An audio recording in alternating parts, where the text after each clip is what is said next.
கோவை மருதமலை பகுதியில் உடல்நலக் குறைவு ஏற்பட்ட யானைக்கு தொடர் சிகிச்சை அளிக்கப்பட்டு வரக்கூடிய நிலையில் உடல்நிலையில் முன்னேற்றம் ஏற்பட்டிருக்கிறது. விவரங்களை செய்தியாளர் சுரேஷ் வழங்க கேட்கலாம். சுரேஷ், என்ன மாதிரியான சிகிச்சை அளிக்கப்பட்டது? இப்போ யானையினுடைய உடல் நலம் எப்படி இருக்கு?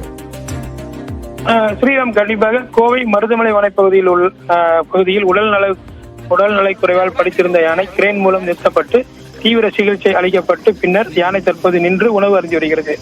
கோவை மருதமலை அடிவார பகுதியில் நேற்று காலை உடல் நரைக்குறைவால் படுத்திருந்த பெண் காட்டு யானை குட்டியுடன் கண்டறியப்பட்டது.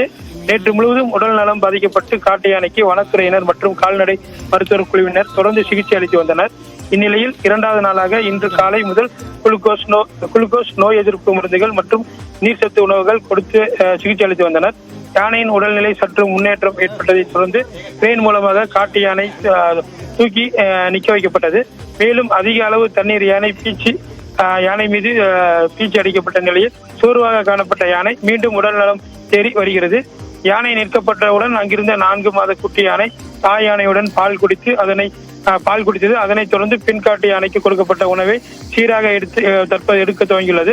தொடர்ந்து காட்டு யானை உடல்நிலையை குறித்து கால்நடை மருத்துவர்கள் குழுவினர் கண்காணித்து வருகின்றனர். இந்நிலையில் தாய் யானை நின்றவுடன் குட்டி யானைக்கு பால் ஊட்டி அதனை தடவி கொடுக்கும் காட்சி அங்கிருந்த வனத்துறையினர் மற்றும் சமூக ஆர்வலருடன் இடையே மகிழ்ச்சியை ஏற்படுத்தியது. இருந்த போதிலும் தற்போதுள்ள நிலையில் காட்டு யானையை கிரேன் மூலம் ரோப்பு கட்டி நிறுத்தியுள்ளனர்.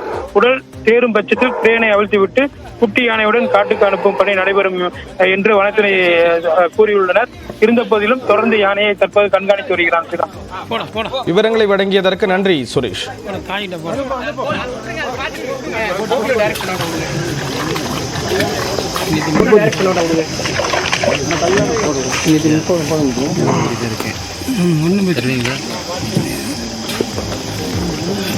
காட்சி நான் ஆடியோவை ஆஃப் பண்ணிட்டேன்.